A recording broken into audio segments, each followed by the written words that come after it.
ጤና ይስጥልኝ አድማጮቻችን ያለፈውን ሳምንት ዝግጅታችንን አጠናቀን ስንሰናበት ዛሬ እንደምንገናኝ ቀጠሮ ይዘን ነበር የተለያየ ነው እነሆ የአምላክ ፍቃድ ሆኖ ድጋሜ በጤና ለመገናኘት በቅተናል እንደምንሰነበታችሁ እንደምንዋላችሁ እንደምንስ አመሻችሁ ውድ አድማጮቻችን ጌራይ ቤት ለቤት ህክምና ከፋና ሚዲያ ኮርፖሬሽን ጋር በመተባበር ዘወትር ረቡዕ ከምሽቱ 2 ሰዓት እስከ 3 ሰዓት የትጀል ታከም በሚል ርዕስ የሚያቀርበውን ዝግጅት በዚህ ሰዓት ይጀምራል የዕለቱን ዝግጅት እየመራው ነው ዶክተር የሸዋስ መኳንንት ከናንተ ለተነሱ ጥያቄዎች ምላሽና ማብራሪያ በመስጠት ደግሞ ዶክተር አባተ ጋሻው ዶክተር አቢሲኑ ለማና ዶክተር ኢዮብ ካሴ ከቴክኒሻናችን አቡክራ አህመድ ጋር አብረናችሁ እናመሻለን በቀጥታ ስልክ መስመራችን ላይ ተገኝተው ምላሽና ማብራሪያ የሚሰጡን ሐኪሞችም ተዘጋጅተው እየጠበቁን ይገኛሉ በየዕለቱ የሚደርሱን ጥያቄዎች በጣም በርካታ ናቸው ሁሉንም በየሳምንቱ በሚኖረን የአንድ ሰዓት ቆይታ ለመመለስ በጣም አስቸጋሪ መሆኑ ለእናንተም ግልጽ ነው ውድ አድማጮቻችን ወደዚህ የምናመጣቸው ከበርካታ ጥያቄዎች ውስጥ ጥቂቶችን ብቻ መርጠን ነው ያ ማለት ግን ሌሎቹ እንዲሁን አይተን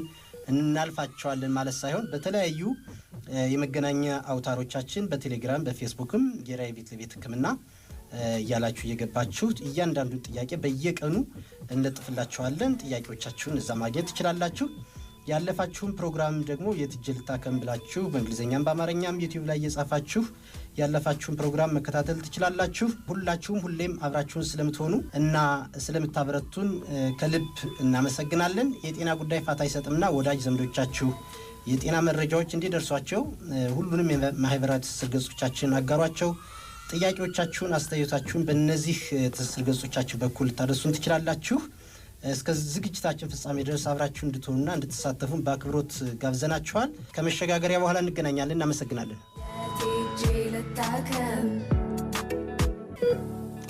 እንደምን አመሻችሁ እግዚአብሔር ይመስገን አድማጮቻችን እንደምን አመሻችሁ እንኳን ደህና መጣችሁ እንግዲህ የትጀል ታከም በፋና ኤፍኤም 98.1 መተላለፍ ከጀመረ ዛሬ አምስተኛ ሳምንት ሆኖናል እናንተም ጊዜያችሁን እየሰዋችሁ ነው በየጊዜው እየመጣችሁ ይሄን አገልግሎት እየሰጣችሁ ያላችሁ በፕሮግራሙ ስም በጌራይ ቤት ለቤት ህክምናና ሜዲካል ኮንሰልታንሲ ስም ከልብ አመሰግናለሁ ወደ ዛሬዎቹ ጥያቄዎች ከመሄዳችን በፊት ዶክተር አባተ የባለፈውን ሳምንት ፕሮግራም እስኪ አስታውሰን መልካም እንግዲህ ባለፈው ሳምንት በነበረን የሬዲዮ ፕሮግራም ላይ ከተጠየቁ ጥያቄዎች መካከል በዋናነት የጨጓራ ህመምን በተመለከተ የተነሱ ጥያቄዎችን ከመጠን ያለፈ የአየር መብዛትን የተመለከተ ጥያቄም እንዲሁም ለብዙዎች በተለይ ደግሞ በዚህ ሰዓት በጣም አንገብጋቢ ከሆኑት ሌሎች ጉዳዮች መካከል ስንፈተ ወሲብን በተመለከተም አንስተን ሰፋ ያለ ውይይት ለማድረግ ሞክረናል ሁሉንም ጥያቄ ለመመለስ በጣም ያስቸግረናል አየር ሰዓት ስለሚያጥረን ግን እያንዳንዳቸውን የተጠየቁ እያንዳንዳቸውን ጥያቄዎች በየቀኑ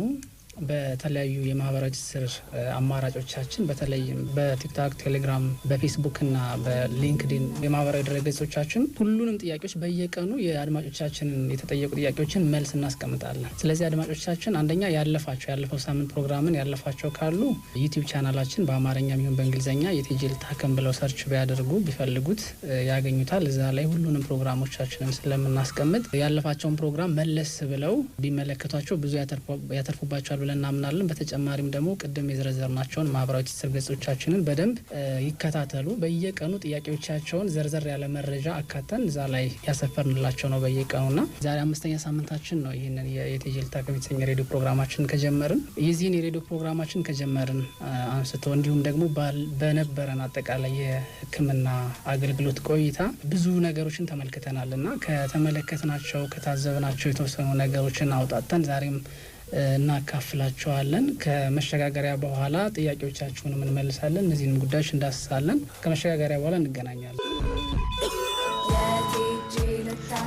እሺ ዶክተር እንግዲህ አድማጮቻችን እዚህ ስቱዲዮ ውስጥ 4 ስፔሻሊስት ሐኪሞች አለን አራታችንም ስቱዲዮ ውስጥ የእናንተን ጥያቄዎች ስንመልስ እንቆያለን እስከ ምሽቱ 3 ሰዓት ድረስ በስልክ ቁጥራችን 0988 15 16 17 እየደወላችሁ ስቱዲዮ ውስጥም ከስቱዲዮ ውጭም ሳምንቱ ሙሉ እየደወላችሁ በስፔሻሊስትና ሰብ ስፔሻሊስት ሐኪሞች ነፃ የምክር አገልግሎት ስታገኙ መቆየት ትችላላችሁ በማንኛውም ሰዓት እየደወላችሁ የትኛውንም የጤና ጉዳይ ማማከር ብትፈልጉ ቀጠሮ አስይዛችሁ ሐኪም ማግኘት ብትፈልጉ በ0988 15 16 17 ላይ እየደወላችሁ አግኙ የኩላሊት የሽንት ቱቦና የወንድ መራቢያ አካል ስፔሻሊስቱ ዶክተር አቢሲሎም አብሮን ነው ያለ ዶክተር አባተ ጋሻው የፋሚሊ ሜዲሲን ስፔሻሊስት እና ዶክተር ኢዮብ ካሴ የድንገተኛና የጽኑ ህሙማን ስፔሻሊስት እኔም ዶክተር የሸዋስ መኳንንት የፋሚሊ ሜዲሲን ስፔሻሊስት አብረናችሁ እንቆያለን። ባለፉት 5 ሳምንታት ዛሬ 5ኛ ሳምንታችን ነውና በመናስተላልፋቸው መልእክቶች በመነሳት በመንመልሳቸው ጥያቄዎችና በመንጋብዛቸው ሐኪሞች በርካታ አድማጮቻችን ደስተኞች እንደሆኑና ጥያቄዎቻቸውም እየተመለሰ እንደሆነ እየነገሩን ነው ያሉት። በተለያየ መንገድ ከሚላኩልን ጥያቄዎች በመነሳት ምን ታዘባችሁ?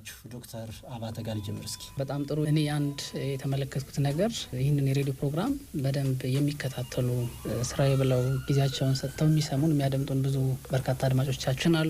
በየጊዜው የአድማጮቻችን ጤናን የመፈለግ ባህሪያቸው የሄልዝ ሲኪንግ ቢሄቪየራቸው በጣም እየተሻሻለ መሆኑን ተመልክቻለሁ። የሚጠይቋቸው ጥያቄዎች መሻሻልን እያሳዩ ናቸው። በጣም ጥሩ። አሁን በመስመር ላይ የአንገት በላይ ስፔሻሊስቱ ዶክተር ኦሊያድ ታረቀኝ በጥቁር አንበሳ ስፔሻሊስት ሆስፒታል አሲስታንት ፕሮፌሰር ነው። እንደገና ጊራይ ቤት ለቤት ሕክምናና ሜዲካል ኮንሳልታንታችን ነው። የአድማጮቻችን ጥያቄ የአንገት በላይ ጥያቄዎችን የጆሮ የአፍንጫና ተያያዥ የሆኑ ህመሞችና ጥያቄዎቻቸውን በቀጥታ መስመር እየገባ ጥያቄዎቻችን በመመለስ ስለሚተባበረን እጅግ አድርገን በአድማጮቻችን ስም እናመሰግናለን። ዶክተር ኦሊያድ እንደምን አመሸህ? ደህና አመሻችሁ ዶክተር የሸዋስ። እግዚአብሔር ይመስገን። እንዴት ነህ? ደህና። እንግዲህ እንደተለመደው ዛሬም በቀጥታ መስመር ገብተልናል። ለአድማጮቻችን ጥያቄዎቻቸውን ለመመለስ ፈቃደኛ ሆነ ጊዜህን ሰውተህ መስመር ላይ ስለገባህልን ከልብ እናመሰግናለን። በርካታ ጥያቄዎች ናቸው የተጠየቁ። ከዚህ ውስጥ የተወሰኑትን አንድ ላይ አድርጌ ልጠይቅህ ነው ዶክተር።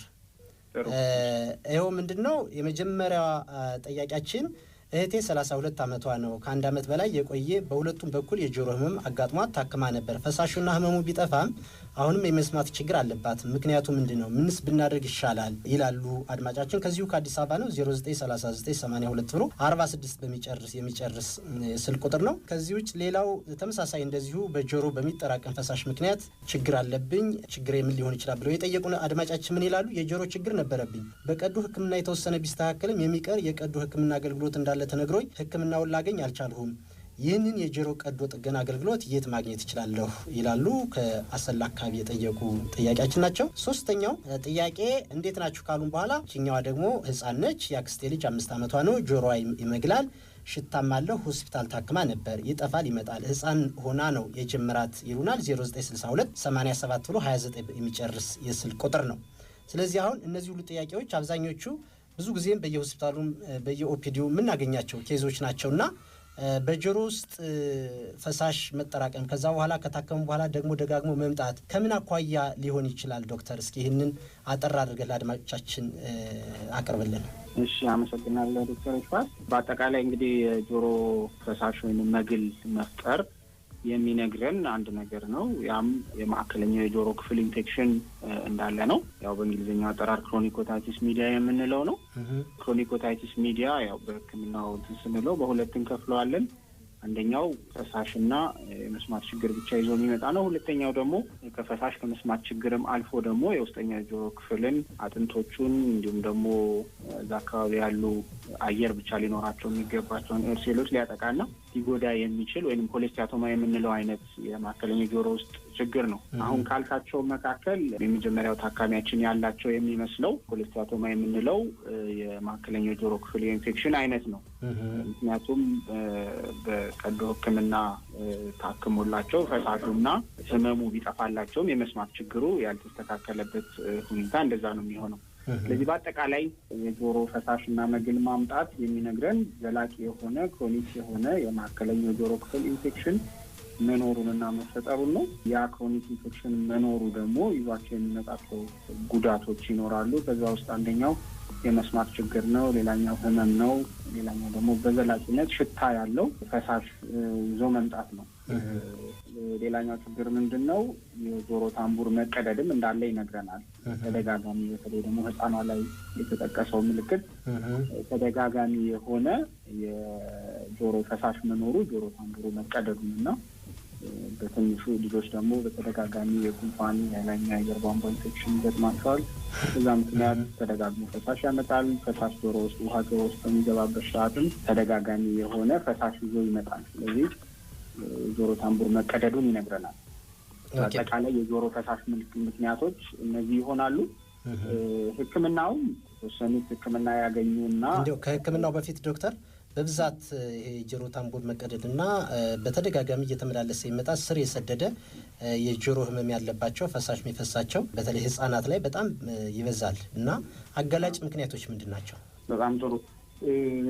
ልጆች ላይ የመካከለኛው ጆሮ ውስጥ ኢንፌክሽን ኮመንሊ ሊከሰትባቸው የሚችላቸው ምክንያቶች አንደኛው ከአፈጣጠር ከአናቶሚያቸው አንጻር አንደኛው ምክንያት ነው።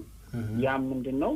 አፍንጫችን ጀርባ ላይ ለጆሮአችን ፕሬሸር ኢኳላይዝ ለማድረግ የሚጠቅም አንድ ቲዩብ አለ። ስታቻን ቲዩብ ይባላል። ያ በልጆች ላይ ከአዋቂዎች የተለየ የአፈጣጠር ቅርጽና አናቶሚ አለው። ያ ምንድነው?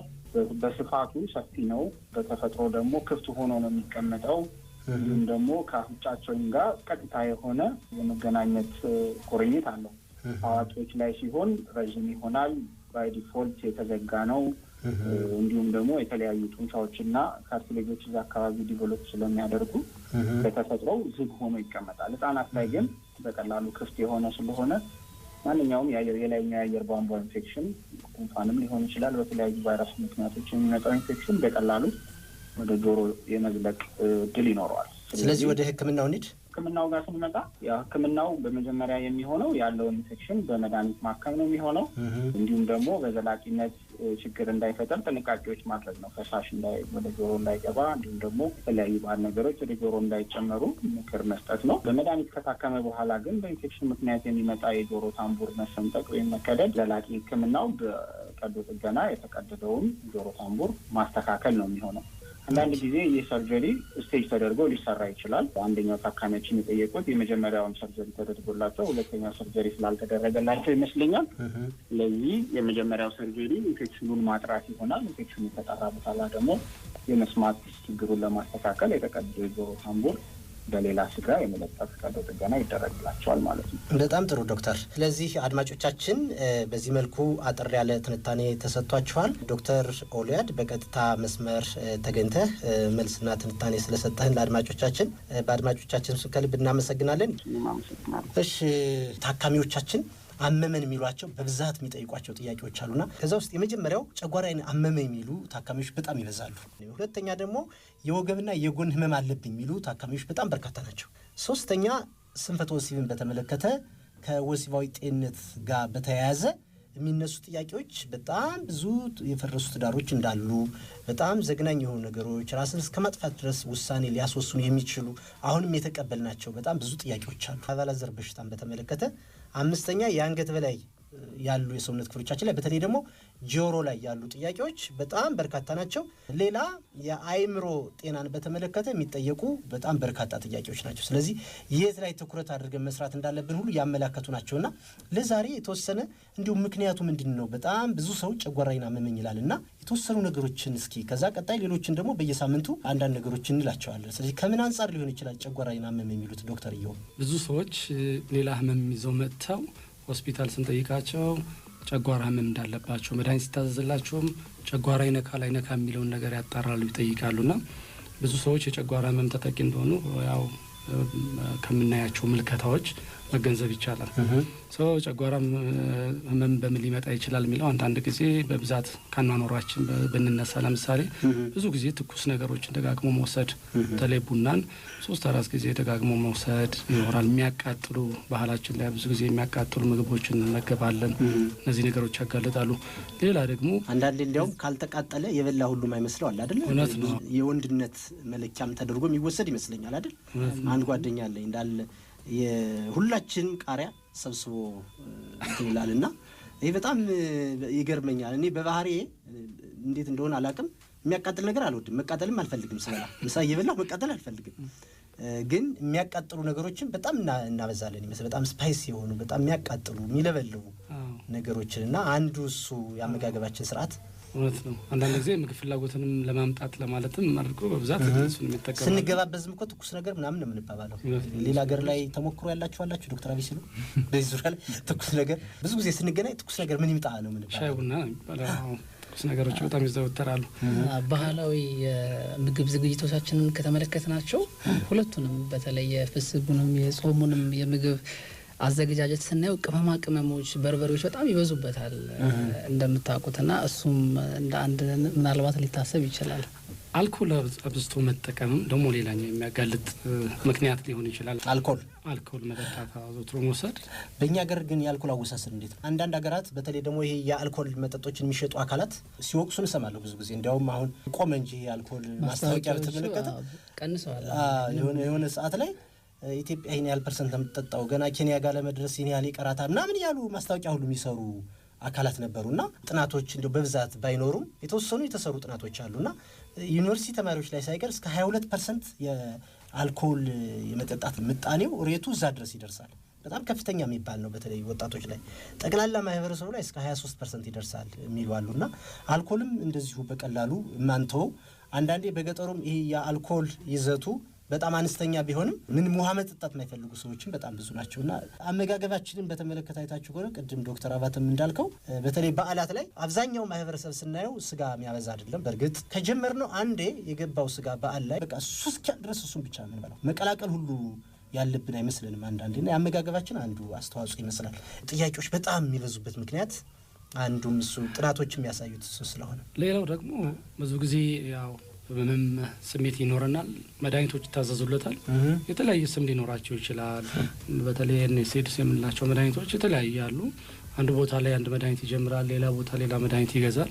እነሱን ተደጋጋሚ መውሰድ ለጨጓራ ህመም ሊያጋልጠው ይችላል ማለት ነው።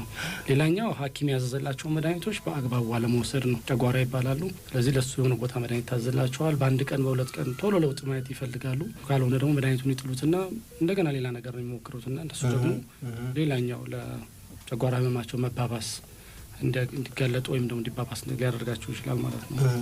ዶክተር አባተም ተጨምሯል።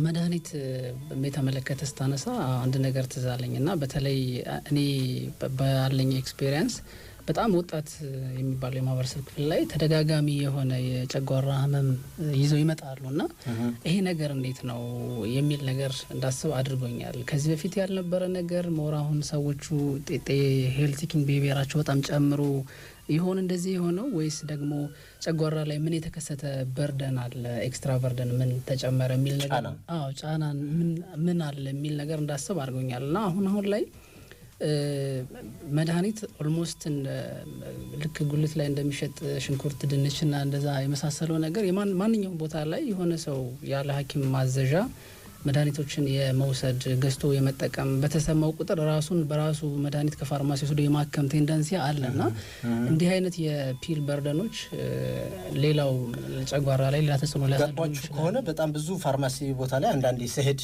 በስራዬ ምክንያት ፋርማሲዎች ጋር በብዛት ሄዳለሁ። ስሄድ ራሳቸው ፋርማሲስቶቹ መርምረው ምን ብለው መድኃኒት ይሰጣሉ እዛው ላይ በጣም በሚያሳዝን ሁኔታ እና ይሄ አለው አይደል እንትን ደረጃ ስቴፕ አለው።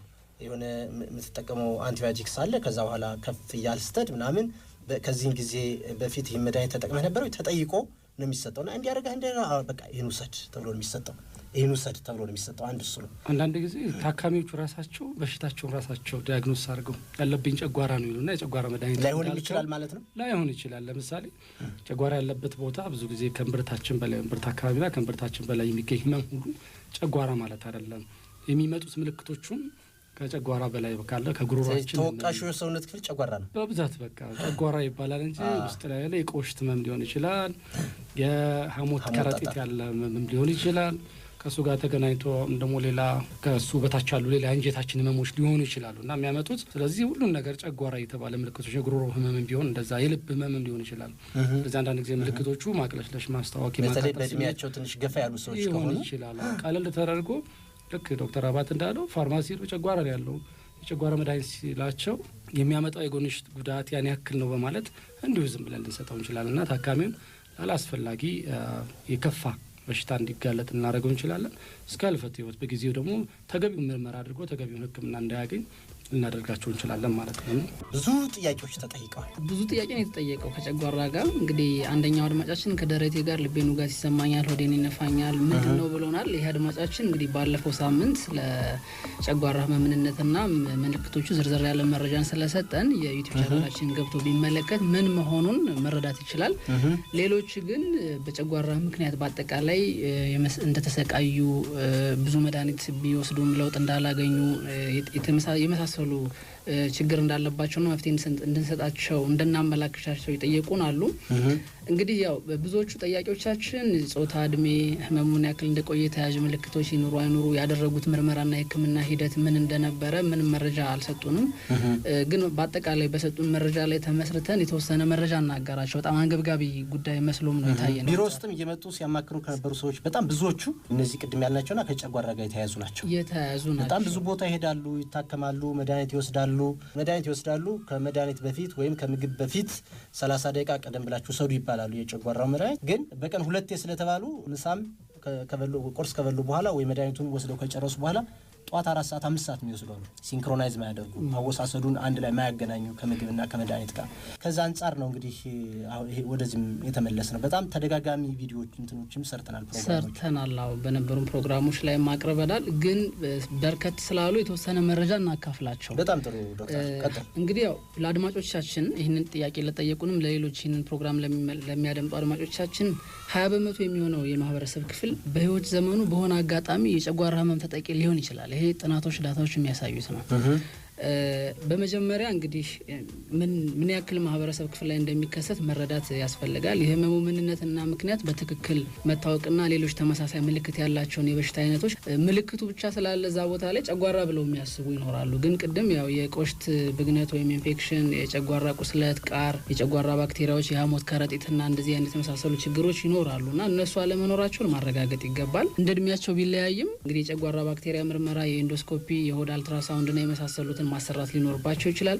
የምርመራ ውጤቶቹ ምንም ችግር የማያሳዩ ከሆነ እንግዲህ ፋንክሽናል ዲስፔፕሲያ ተብሎ የሚጠራው አይነት የጨጓራ ህመም ሊሆን ይችላል። መፍትሄዎቹን ከዚህ በፊት በነበሩን ፕሮግራም ላይ ቅድምም ለማንሳት ሞክረናል። እንግዲህ አመጋገብና የአኗኗር ዘይቤን ማስተካከል ያስፈልጋል። ጨጓራ ህመም ቀስቃሽ የሆኑ አመጋገቦችን ማስተካከል ያስፈልጋል። ከተመገቡ በኋላ የአንጀት እንቅስቃሴና የምግብ እንሽርሽሪትን ለማሳለጥ የሚረዳ እንቅስቃሴ ማድረግ ያስፈልጋል። እንደተመገቡ ወዲያው አለመተኛትም አንዱ የሚመከር ነገር ነው። ትንሽ ግን በቀን ብዙ ጊዜ ከ4 እስከ 5 ጊዜ መመገብም እንደዚህ አይነት ችግሮችን ለማቅለል ይረዳል። ጭንቀትን መቀነስ፣ ስነልቦናዊ ጭንቀትን ጨጓራን የመቀስቀስ ወይም የማባባስ ባህሪ ስላለው በአካል ብቃት እንቅስቃሴ በማድረግ ወይም ዘና ሊያደርጓቸው የሚችሉ አክቲቪቲዎችን፣ ስራዎችን በመስራት ጭንቀትን መቀነስ ያስፈልጋል። ከልክ በላይ የሆነ ውፍረትም ለጨጓራ ህመም ሊያጋለጥ ስለሚችል ክብደት መቀነስም አንዱ መፍትሄ ይሆናል። በመድኃኒት ማከም ይቻላል። እንግዲህ እንደየህመም ምክንያት ቢለያይም በሚዋጥ በደም ስር በሚሰጡና በሚጠጡ መድኃኒቶች የጨጓራ ህመምን ማስታገስ፣ የጨጓራ አሲድ መጠኑን መቀነስና ቁስለትም ካለ እንዲያገግም ማድረግ ይቻላል። የጨጓራ ባክቴሪያ ካለ በትክክል ጨጓራ ባክቴሪያውን ማጥፋት እስኪቻል ድረስ ህክምና ያስፈልገዋል። የጨጓራ ባክቴሪያው ደግሞ ሙሉ በሙሉ መወገዱንም ማረጋገጥ ያስፈልጋል። የጨጓራ ቁስለትና መድማት ካለም ያው እንደየደረጃው ከኢንዶስኮፒ ጀምሮ እስከ ቀዶ ጥገና ህክምና ሊያስፈልጋቸው ይችላል። አልፎ አልፎ የጨጓራና የአንጀት እንቅስቃሴ ችግር ካለ ይሄ ጋስትሮፓረሲስም እንደዚህ ለጨጓራ ህመም የሚዳርጋቸው ጋስትሮፓረሲስ ማለት የጨጓራ ላይ ለረዥም ሰዓት ምግብ ይቀመጣል። የጨጓራና የአንጀት የምግብ እንቅስቃሴ በጣም ዝግ ያለ ወይም ዘገምተኛ ይሆናል። ለእንደዚህ አይነት ችግሮች ፕሮካይኔቲክ የሚባሉ መድኃኒቶች አሉ፣ እንቅስቃሴውን የሚጨምሩ መድኃኒቶች አሉ። እነሱ ጥሩ ናቸው። ከጨጓራ ህመሙ ጋር ደግሞ ተያያዥነት ያላቸው የስነ ልቦና ችግሮች በተለይ ጭንቀትና ድባቴ ይኖራቸዋል። ለረዥም ሰዓት በጨጓራ የሚሰቃዩ ሰዎች ተያያዥ የጭንቀትና የድባቴ ችግርም ስለሚኖርባቸው እርሱም ደግሞ እንደገና ለሌላ የጨጓራ ህመም ሊዳረጋቸው ስለሚችል ያው በሚታዘዙ መድኃኒቶችና የስነ ልቦና ህክምናዎች የጨጓራ ህመማቸውን ማከም ይጠበቅባቸዋል። እንግዲህ ያው በጥናት ላይ ያሉ ገና ጥቅም ላይ ያልዋሉ የጨጓራ ህክምና አማራጮች አሉ። የጥናት ጊዜያቸውን ጨርሰው ጥቅም ላይ ሲውሉ ያኔ እንግዲህ በደንብ የምናያቸው ይሆናል። እነዚህን ነገሮች ከዚህ ጋር የተያያዘ እና ሌሎችም በሆድ እቃ ላይ በጨጓራና በአንጀት ላይ የተያያዘ ችግር ያለባቸው ማንኛውም አድማጫችን በ0988 15 16 17 ላይ ይደውሉልን። በአካልም ደግሞ ፒያሳ ሪበካንቱ ኢትዮ ሴራሚክ ጋር ኤሜታወር ጋር ሁለተኛ ፎቅ ቢመጡ የሕክምናና የምክር አገልግሎት በመረጡት ስፔሻሊስት ሳምንቱን ሙሉ ማግኘት ይችላሉ ማለት ነው። እንግዲህ በዚህ እንጨርሰን። በጣም ጥሩ ዶክተር አባተ ስለሰጠህን ሰፋ ያለ ትንታኔ። ከዚህ በተጨማሪ እንዲያው እንደ መጨረሻም በጣም ብዙ ምክንያቶች ቢኖሩም ሌላ ታዳጊ ሀገር ላይ እንደመሆናችን መጠን ኤች ፓይለሪ የሚባለው ባክቴሪያም በጣም ስርጭቱ በጣም ሰፊ ስለሆነ በታዳጊ ሀገራት ላይ አንዱና ትልቁ ከመድኃኒቶቹም በተጨማሪ በተለይ ኤንኤስኤድስ የምንላቸው መድኃኒቶች አሉ ለማስታገሻ ብለን የምንወስዳቸው ሰውነቱን በቆረጣጠመው ቁጥር ዳይክሎፌናክ የሚል ስሙን ማያውቅ የለም። አንድ እሱ ነው። ሁለተኛ ደግሞ ወደ ክሊኒክም ወደ ሌሎችም ቦታዎች ስነድ ፋርማሲ እንኳን ሳይቀር ስነድ በብዙ ቦታዎች ላይ መርፌ ኢንጀክሽን የሚሰጡ ፋርማሲ ተቋማትም አሉና አንዳንዴ ያጋጥማችሁ ከሆነ በቃ ያ ሰውዬ ነው መድኃኒት በቃ ጸጥ አለ ህመም ይላል እና ምን እንደወሰዱ አውቃታለሁ። ያችን ዴክሳሜታሶን ባላምዳል በቃ እሷ ተሰጠ። እሱ ደግሞ አንዱ እስከ መድማት ድረስ ሊያደርስ የሚችል አንዳንዴ በቃ እሱን ካልወሰዱ ሰውነታቸው ይለማመድና ሰዎቹ ለዛ መድኃኒት በቃ ሱሰኛ ይሆናሉ። በተለይ ዴክሳሜታሶን የምትባለው መድኃኒት አንድ ይወጓቸዋል፣ ከዛ ጸጥ ይላል። ይሄ ፎልስ የሆነ ኢምፕሩቭመንት ምንለው ይሄ ትክክለኛ ያልሆነ በሽታውን ታክሞ ሳይሆን በቃ እንዲሁ እንዲሻላቸው ምልክቱን ብቻ ከዛ በኋላ የሚያመጣው ተጓዳኝ ነገር ግን ሌላ ችግር ነው የሚሆነው። እኛ ሀገር ላይ አሁን ሌሎቹ ተላላፊ ያልሆኑ በሽታዎች እየበዙ መጡ እንጂ ተላላፊ የሆኑ በሽታዎች በጣም ብዙ ናቸው። ከዚህ ውስጥ ደግሞ አንዱ ኤች ፓይሎሪ የሚባለው ባክቴሪያ ነው። ይሄ ባክቴሪያ የሚገርማችሁ ነገር በጣም በሚገርም ሁኔታ ህጻናት ላይ ሁሉ አሁን ዲቴክትድ እየሆነ ነው። በጣም በሚገርም ሁኔታ ማለት ነው። ብዙ ህጻናት ላይ ካሁን በፊት ባልተለመደ ሁኔታ ይሄ ያው የሚተላለፈው ፌኮ ኦራል በምንለው በሰገራና በአፍ አይደለም። በዛ ምክንያት ስለሆነ ብዙ ወላጆች ደግሞ ከተማ ላይ ያሉ ወላጆች አሁን ብዙ ጊዜ ልጆቻቸውን ከፍሮቻቸውን ይስማሉ። ከባህል የሚያፈነገጠ ነው። በእርግጥ ባህላችንም እንደዛ የሚፈቅድ አይነት አይደለምና ለዛ በጣም በከፍተኛ ሁኔታ አንዱ አጋላጭ ምክንያት ስለሆነ ጥንቃቄ ቢደረግ የሚል ነው። አድማጮቻችን አብራችሁን ቆዩ። በስልክ ቁጥራችን 0988 15 16 17 እየደውላችሁ ተሳተፉ። ዶክተር አቢሲሎ እንዴት ነህ? ደህና ነኝ እግዚአብሔር ይመስገን። እንዴት ናችሁ? ሰላም ነኝ ይመስገን። በጣም በርካታ ጥያቄዎች አሉ። ከዛ ውስጥ ባለፈው ጅምር ነው የተመዋለ ስንፈተ ወሲብን በተመለከተ በትክክል። ስለዚህ ወደዛ ነው የምንሄደው። ከዛ ውስጥ እንዲሁ እንደማሳያ ለአድማጮቻችን በጣም በሚገርም ሁኔታ በሚያሳዝን ሁኔታ በጣም ብዙ ሰውን እየጎዳ ያለ ችግር ነው። ይህ ችግር በአንድ ሐኪም ብቻ የሚታከም አይደለም። ልክ እንደ ዶክተር አቢሲሎም አይነት የመራቢያ አካል ስፔሻሊስቶች፣ የስነ ልቦና ባለሙያዎች፣ የስነ አእምሮ ስፔሻሊስቶች እና የነርቭ ስፔሻሊስቶች አንድ ላይ ሆነው የሚያክሙት፣ የቀዶ ሕክምና ባለሙያዎች የሚሳተፉበት፣ አንስቴዥዮሎጂስቶች የሚሳተፉበት፣ ራዲዮሎጂስቶች የሚሳተፉበት መልቲ ዲስፕሊነሪ እንለዋለን። የተለያዩ የሕክምና ባለሙያዎች አንድ ላይ ሆነው ተባብረው የሚያክሙት ማለት ነው። ከዛ ውስጥ በጣም ብዙ የሕክምና ባለሙያዎች ከሚያሳትፉ የጤና እክሎች ውስጥ አንዱ ስንፈተ ወሲብ ነው አይደለ ዶክተር? ስለዚህ እንደ ማሳያ እንደ የተወሰኑ ጥያቄዎችን ላንብብ። ከነዚህ ጥያቄዎች ውስጥ አንዱ ትዳር ነበረው ጥያቄያችን። ትዳሩን ፈታ ከ2 ዓመት በኋላ መጨረሻ ላይ የባህል ሕክምና ጋር ሄደ። የባህል ሕክምና ጋር ሄዶ በተደጋጋሚ ብዙ መድኃኒቶችን ወሰደ። መራቢያ አካሉ ብልቱ አካባቢ ላይ የቀባቸው ቅባቶችም በጣም ብዙ ጉዳት እንዳመጡበት እንዳቆሰሉበት ነው የገለጸልን።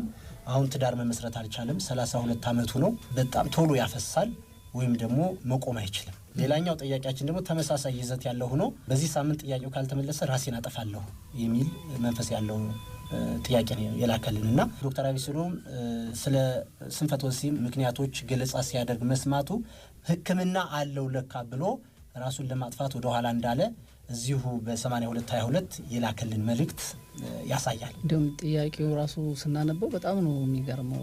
ተማጽኖም አለው በአምላካችሁ በፈጠራችሁ እንደውም ዛሬ ይሄንን ድረሱልኝ ነው የሚለው። ድረሱልኝ ዛሬ እናንተን ያገናኘኝ ይሄን ፕሮግራም እንደው እንድሰማ ያደረገኝ ፈጣሪ ምናልባት ተጨማሪ እድሜ እንድኖር እንደው አስቦልኝ ይሆን ሁሉ የሚል ጥያቄ ነው። 8222 ላይም በእኛ ስልክ የተላከው ለዛ ነበር ያለውና አሳሳቢ ነው ችግሩ በጣም። በዚህን ያህል ደረጃ ሀገሪቱ ባለሙያ እያላት ሕክምና እንዳለው ግን ማህበረሰቡ ያላወቀበት ምክንያት እንደ አንድ ዩሮሎጂስት እንደ አንድ ባለሙያ እንደ አንድ ከፍተኛ የሕክምና ባለሙያ በዘርፉ ላይ እንዳለ ምክንያቱ ምንድነው ብለህ ታስባለህ? አመሰግናለሁ። ከእኔ ልምድ እያየሁት ያለው ነገር ምንድነው ይሄ ጉዳይ በጣም ግላዊ የሆነ ጉዳይ ነው አይደለም። ማንም ሰው እንደዚህ አይነት ችግር አለብኝ ብሎ ለመናገር በጣም ይከብደዋል።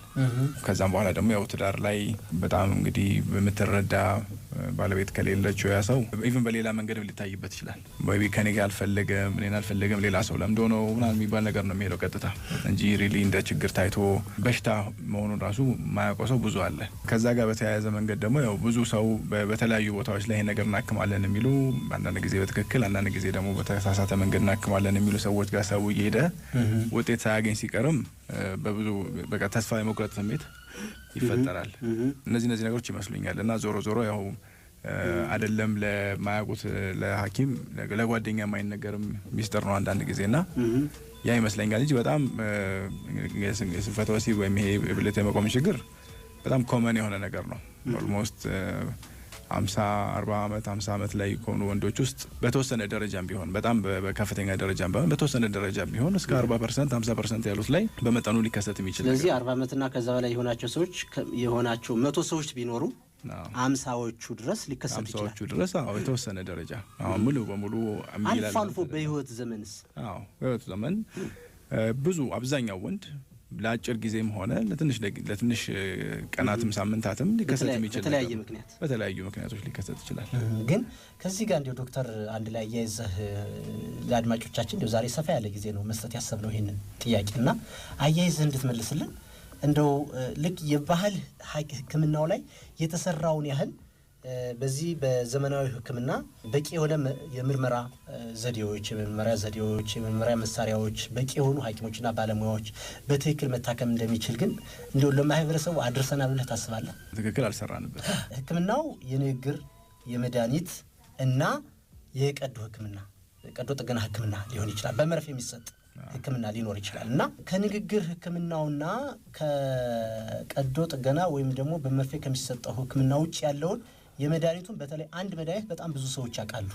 ስለዛ መድኃኒትም ብናወራ ምን ይመስላል?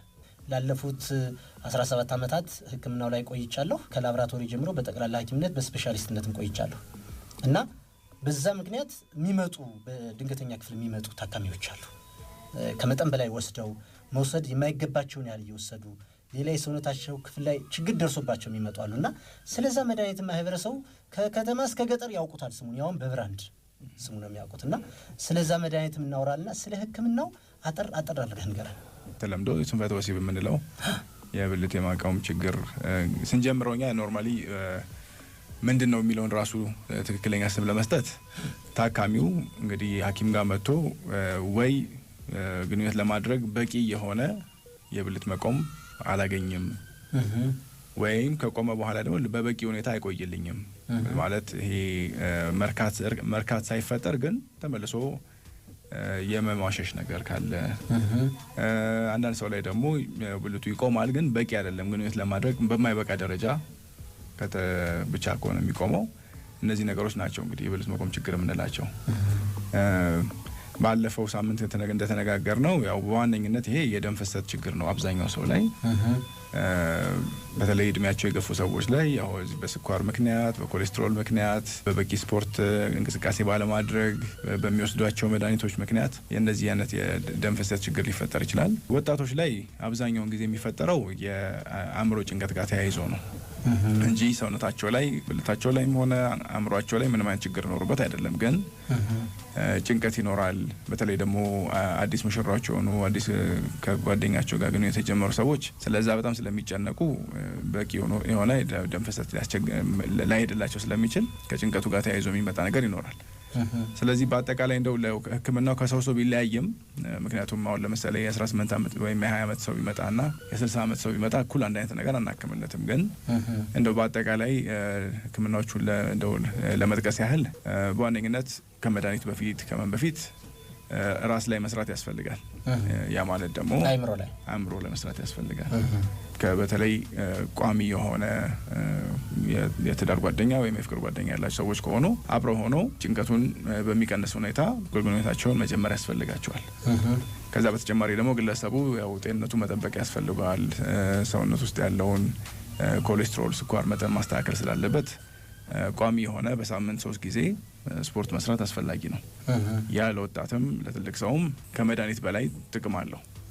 እነዚህ ነገሮች እንግዲህ ያው ቋሚ ሆነው ለረጅም ጊዜ እየተደረጉ ለውጥ ሊያመጣ የሚገቡ ነገሮች ሲሆኑ መፍትሄ ግን በመድኃኒት ደረጃ በተለይ ቫያግራ የሚባለው መድኃኒት በተለይ ለተላልቅ ሰዎች ተላልቅ ስንል ያው ሜቢ 40-50 ዓመት ለሆናቸው ሰዎች መወሰድ የሚችልና አብዛኛውን ጊዜ በትክክለኛው በሐኪም የታዘዘ እስከሆነ ድረስ ከፍተኛ የሆነ ሳይድ ኢፌክትም የሌለው መድኃኒት ነው። ችግር የሚሆነው ምንድነው? ይሄ መድኃኒት ያው ፋርማሲ ላይም ቅድም ስታውሉ እንደነበረው ያለ ፕሪስክሪፕሽን ያለ ሐኪም ትእዛዝ ይወሰዳል።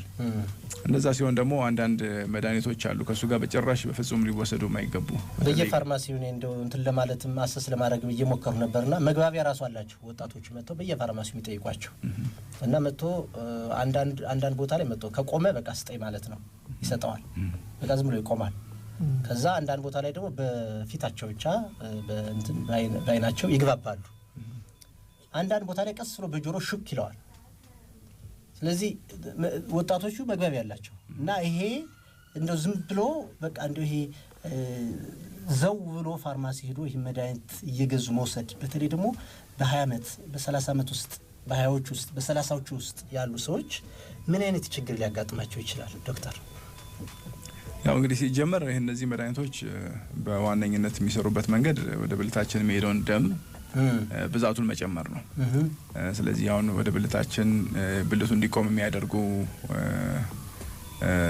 ልክ ስሜት ውስጥ መግባት ሲጀመር እንግዲህ ብልት እንዲቆም የሚያደርጉ ሪአክሽኖች ወይም ኬሚካሎች እዛ አካባቢ ሲፈጠሩ እነዛ መድኃኒቶች በመኖራቸው ምክንያት እንዲበዙና ብልቱ በደንብ እንዲቆም ለማድረግ ነው። ይሄ የሚያስፈልጋቸው ሰዎች ግን ያው በስኳርም በኮሌስትሮልም በእድሜ ምክንያትም በበቂ ሁኔታ ደም እየሄደላቸው ላሉ ሰዎች ነው። ስለዚህ ትክክለኛ የሆነ ስንፈተ ወሲብ ወይም የብልት የመቆም ችግር ላላቸው ሰዎች ነው ይሄ መድኃኒት የሚያስፈልገው። ወጣቶች በተፈጥሮ በቂ ደም ወደ ብልታቸው ይሄዳል። ያን መድኃኒት መውሰድ አያስፈልጋቸውም። እሱን በመውሰድ ግን ያው መድኃኒቱ ስቲል እዛ አካባቢ ያለውን ደም መሄዱን ስለማይቀር ትንሽ መሻሻል ሊያዩ ይችላሉ። ከዛም በኋላ እንግዲህ እሱ ላይ ጥገኝነት ዴቨሎፕ ያደርጋሉ። እሱ ሲቀር በደንብ አይቆምልኝም ወይ እሱ ሲቀር እንደተለመደው በደንብ ጥሩ አይሆንልኝ የሚለው ነገር ፍራቻ ሲመጣ ተመልሶ አእምሯቸውን የማወክና ነገሮችን የማባባስ ነገር ራሱ ሊከሰት ይችላል። ስለዚህ ወጣቶች ምንም አይነት አስፈላጊ አይደለም ለነሱ ይሄን ነገር መውሰድ ያናቆ ከዛ ቢያማክሩ አንድ እሱ ነው። ከዛ ውጭ ግን በጣም ከባድ የሆነ ነገር አንዳንዴ እንትን የጎንዮሽ ጉዳቶችም ሊኖሩት ይችላሉ። በጣም ከባድ የሆነ ሲጀመር መድኃኒቱ እኮ ከልብ ጋር የተያያዙ ችግሮችን ለመፍታት ነበር አይደለ? ይሄ የጎንዮሽ ጉዳቱ ነበር ከመራቢያ አካል ጋር ያለውን ወይም ደግሞ ከስንፈተ ወሲብ ጋር ያለውን ችግር ለመፍታት የሆነው የጎንዮሽ ጉዳቱ ጋር በተነሳ ከገበያ ላይ ከወጣ በኋላ የመጣ ነው። አንድ እሱ መታሰብ አለበት። ግፊትን በከፍተኛ ደረጃ ሊቀንስ ይችላል። 25 ይጀምራሉ፣ 50 ይላሉ፣ 100 ይላሉ፣ እየጨመሩት ይሄዳሉ። ድንገተኛ የሆነ የአይን መታወር ያመጣባቸው ይችላል። ስለዚህ በተለይ ወጣቶች ዶክተር እንዳልከው እንደው መሆንም እንኳን ካለበት እስከ መጨረሻው ድረስ ባለሙያ ጋር ተኪዶ ነው መደረግ ያለበት። ፔናይል ዶፕለር የሚባል ነገር አለ። አልትራሳውንድ ነው። በአልትራሳውንድ ምርመራ የደም ፍሰት ችግር ካለ ለራሱ ባለሙያ ያለው ያንን ደም ፍሰት ችግር አይተን ማስተካከል የምንችልባቸው መርፌዎችም ይገኛሉ። ላይ ይሄ ቫያግራ የሚባለው መድኃኒት አብዛኛውን ጊዜ ሰው የሚጠቀመው ኪኒኖች ለማይሰሩላቸው ሰዎች ከዛ ቀጥሎ የሚቀጥለውን ደረጃ ሕክምና አማራጭ ነው። ያ ደግሞ አንዳንድ ሰዎች ላይ በጭራሽ በመድኃኒትም በምንም መንገድ ለመቆም ችግር ላላቸው ሰዎች ሊያስተካክልላቸው ይችላል። ስለዚህ በመድኃኒት እንዲያለ በመርፌ ታከማላችሁ እናንተ ታከማላችሁ። ከዛ በተጨማሪ ግን ሌላ ኦፕሽን ይኖራል። መርፌ ውስጥ ደግሞ እንደገና እምቢ የሚልበት ወይም ደግሞ አልሰራ የሚልበት አጋጣሚ ይኖራል። አንዳንድ ሰዎች ይሄ ደም ፍሰት ችግሩ በጣም የከፋ ከመሆኑ የተነሳ ኢቭን በመርፌ ህክምናም ራሱ ላይ ያስተካክልላቸው ይችላል። በኦፕሬሽን ደግሞ መስተካከል የሚችል ነገር አለ። ስቲል አሁንም የኦፕሬሽን ህክምናም አለው። አድማጮቻችን ደግመን የምንነግራችሁ ህክምና አለው፣ ይታከማል። ስለዚህ ልክ እንደ ማንኛውም የሰውነታችን ክፍል የመራቢያ አካላችንም ይታመማል ማለት ነው። እኛ የምንገኝበት በስልክ ነው ወይም ደግሞ ኦፊሳችን ላይ ፒያሳ ሪቨከንቱ ኤምኤ ታወር ላይ ነው ኦፊሳችን። እዛ መተው ቀጠሮ አስይዘው ነው የሚያገኙን። ስለዚህ ሚስጥራቸው በተጠበቀ መልኩ ስለሚነግሩን ይመስለኛል ሆስፒታል ላይ ስንሰራ ማናገኛቸውን ስልክ ላይና ኦፊሶቻችን ላይ ቢሮዎቻችን ላይ የምናገኛቸውና በማንኛውም ሰዓት ዶክተር አቤሴሎምንም ሌሎችንም ስፔሻሊስቶች ማግኘት የምትፈልጉ ታካሚዎቻችን እና አድማጮቻችን በማንኛውም ሰዓት በ0988 15 16 17 ደውላችሁ ማግኘት ትችላላችሁ። አብራችሁን ቆዩ። በስልክም በአካልም እኛንና ስፔሻሊስቶቻችንን ስፔሻሊስቶቻችንን ማግኘት የሚፈልጉ ስልካችንን 0988 15 16 17ን 7 ቀን ሙሉ ለ24 ሰዓት መጠቀም ይችላሉ። በማንኛውም ሰዓት እየደወሉ ነፃ የምክር አገልግሎት ከስፔሻሊስት ሐኪሞች ማግኘት ትችላላችሁ። አድማጮቻችን በጣም በርካታ ጥያቄዎች ናቸው። በየቀኑ ቴሌግራማችን ላይ ጌራይ የቤት ለቤት ሕክምና ወይም ጌራይ ሆም ኬር ሚል ቴሌግራማችን ላይና ፌስቡካችን ላይ በየቀኑ 4-5 ጥያቄዎችን ነው እየመለስን ያለነው። ስለዚህ በየቀኑ ምን ጽፋቸውንና ምን መልስላችሁን ጥያቄዎች እነዚህ ሁሉ ሐኪሞቹ ነፃ አገልግሎት ነው እየሰጡ ያሉት። ጊዜያቸውን ሰውተው ነው ጽሁፉን እያዘጋጁ ያሉት። የምትጠይቋቸውን ጥያቄዎች ነው እየመለሱ ያሉትና እየገባችሁ ጆይን ያደረጋችሁ ዩቲዩባችንን የትጀል ታከም እያላችሁ በአማርኛም በእንግሊዝኛም እየጻፋችሁ ሰብስክራይብ እያደረጋችሁ እዛ የሚተላለፈውን ፕሮግራም መከታተል ትችላላችሁ። አድማጮቻችን ሳምንቱን ያደረሳችሁን ጥያቄዎች በጣም በርካታ ከመሆናቸው የተነሳ የተወሰኑትን መራርጠን መልሰንላችኋል። በሚቀጥለው ሳምንት ስንገናኝ ደግሞ ሳምንቱ ሙሉ ከምታደርሱን ጥያቄዎች መካከል መራርጠን ምላሽና ማብራሪያ ይዘን እንጠብቃችኋለን። ለቀሪዎቹ ጥያቄዎቻችን በሌሎቹ የመገናኛ ዘዴዎቻችን የገባችሁ የተመለሱትን መልሶች ማግኘት ትችላላችሁ። በእነዚህ የማህበራዊ ትስስር ገጾቻችን በኩል ጥያቄዎቻችሁን፣ አስተያየቶቻችሁን፣ ጥቆሞቻችሁን ልታደርሱን ትችላላችሁ። በስልክ ብቻ ሳይሆን ጤናማ ማህበረሰብ መገንባት ጤናውን የሚጠብቅ ለጤና ጠንቅ የሆኑ ጉዳዮችን ጠንቅቆ የሚያውቅና በእያንዳንዱ እርምጃው ጤናውን የሚያስቀድም ትውልድ የመገንባት ሂደቱ ለተወሰኑ አካላት ብቻ የሚተው እንዳልሆነ ይታወቃል።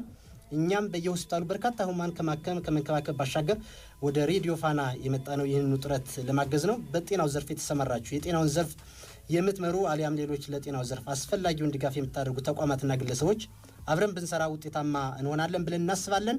አብሮ ለመስራት የምትፈልጉ ማህበረሰቡ አገልግሎታችሁን እንዲያውቅላችሁ የምትፈልጉ ተቋማት ካላችሁ ወደ 0988 15 16 17 ደውላችሁ እኛም ማግኘት ትችላላችሁ። ቢሮአችን ፒያሳ ሪበከንቱ አካባቢ ኤምኤ ታወር ሁለተኛ ፎቅ ቢሮ ቁጥር 206 ላይ እንገኛለን። በፋና ሚዲያ ኮርፖሬሽን ዋና ቢሮ ተገኝታችሁ ይሄንን መረጃ ማግኘት ትችላላችሁ። በነገራችን ላይ የሀገር ውስጥ የሚሆን የውጭ ሀገራት ህክምናችሁን ከመጀመራችሁ በፊት አሊያም ህክምናውን ጀምራችሁም ቢሆን ግልጽ እንዲሆኑላችሁ የምትፈልጓቸው ጥያቄዎች ካሉ በስልክ ነፃ የምክር አገልግሎት ማግኘት ትችላላችሁ። ቢሮአችንን መታችሁ አገልግሎታችንን ማግኘት ትችላላችሁ።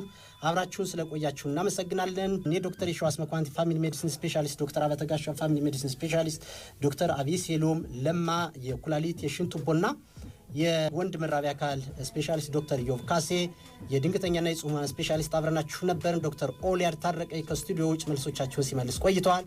ሁላችሁንም ሐኪሞቻችን እናመሰግናለን። አድማጮቻችን አብራችሁን ስለቆያችሁ እናመሰግናለን። ሰላም ሰንብቱልን። ቸር ይግጠመን።